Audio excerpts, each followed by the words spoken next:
Now, though, we turn to a very different story, one that is closer to home, and it involves a woman named Marissa Devois, a young mother of three. There she is on trial for alleged murder in a case filled with lurid charges of greed, infidelity, and cold-blooded violence. And it's all playing out against the same backdrop as the infamous Jodi Arias case. In fact, there are eerie similarities here, including the defendant's bizarre behavior and even their defense strategy.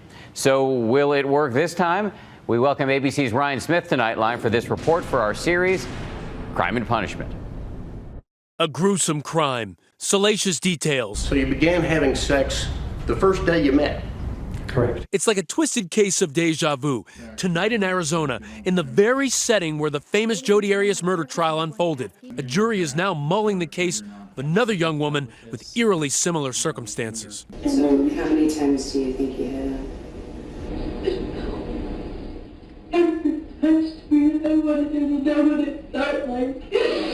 That's 36-year-old Marissa Devois, mother of three. She's accused of killing her husband, Dale Harrell, with a hammer as he slept in January of 2009.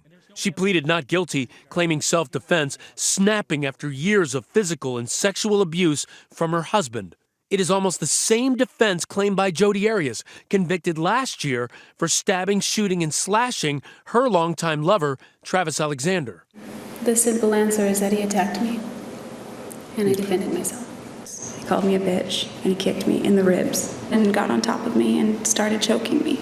What are the key similarities between this trial and the Jodi Arias trial? They are both charged with capital murder, and they both claim that they were abused by their husband, boyfriend, by their lovers. In both cases, the prosecution painting each defendant as a cold, calculating killer, starting with the interrogation tapes. Devois, hours after the killing, is seen laughing awkwardly, describing the events of the night. I saw the hammer go into Dale's head. Her strange behavior, not far off from Jodi Arias' conversations with herself. You should have at least done your makeup, Jodi, gosh. And handstands. And the blame game. Devois originally told police she saw her roommate, Stanley Cook, murder her husband, only to change her story to self-defense. So Stan didn't have, and Stan was in the room. No. Arias had three stories. First, she wasn't there. I was nowhere near Mesa. I wasn't even close to him. Then, masked robbers killed her lover. There were two people there. One was a guy and one was a girl. What did they say? Yeah, the girl wanted to kill me too.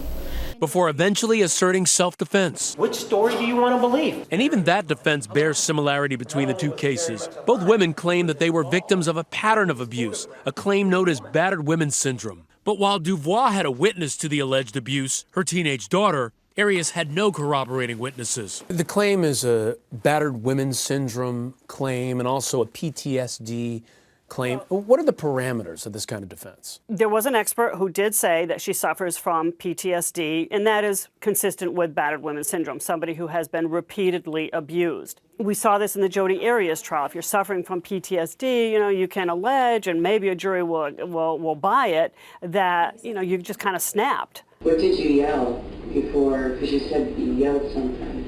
You don't know me. I really put it hands in it. But there are a lot of people with PTSD, so it's not necessarily a strong defense. And then there's the crime scenes. In the Arias trial, the brutal crime scene displayed prominently throughout the trial. And in the Devois case, the jury has shown these replicas of her husband's skull, evidence of a savage attack. With each blow of that hammer, she's knocking chunks of bone out. She's smashing chunks of bone that have already been broken. She's smashing brain tissue underneath. But significant differences in these two cases. In the Devois case, the motive, nothing at all like the spurned lover prosecutors claim Jodi Arias was. Why are you still acting as his booty call? I was making a string of bad choices during that time in my life. Prosecutors claim Marissa Devois hatched a life insurance scheme. Marissa's a woman who likes money. But more than that, she likes easy money. So once the defendant thought that all that money was in place, she set her plan in action. She set her plan in action to kill Dale Harrell. Money they claim she was planning to use to pay back the man she was having an affair with from whom she borrowed hundreds of thousands of dollars. She was incredibly attractive. This is not good for the defense because she's not very likable. How does that play into her battered women syndrome / PTSD claims, as the jury might see it? Because don't you have to have sympathy in order to try to buy that argument? Yeah, that's a good question. You know, a lot of people will think that if you're a battered woman, then you're weak because you should be able to walk away. You should, and that's not necessarily the case. However, this is a woman, Marissa Dubois, who is strong, who was able to lead a double life. And one of their most powerful pieces of evidence, the defendant's own hands, her perfectly manicured nails and light bruising, which show little trace of a struggle between Dubois and her husband. There didn't appear to be any defensive wounds on her at all. Tonight, Dubois' fate is in the hands of a jury, while she sits in the same jail as Jodi Arias, where the two have reportedly become friends. What do you think is the primary question that they will be asking themselves in that jury room? They will probably be trying to put themselves in Marissa Dubois' place in the bedroom the night that she killed her husband. I mean, that's the critical question. Was she justified when she grabbed the hammer? Dubois faces the death penalty if convicted, as does Jodi Arias, who was found guilty of murder but has yet to be sentenced. We, the jury, do find the defendant as to count 1, first-degree murder, guilty. Death penalty on the table in this case.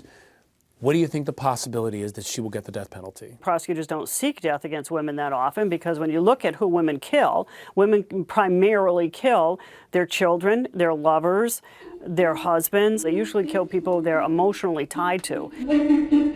For Nightline, I'm Ryan Smith in New York.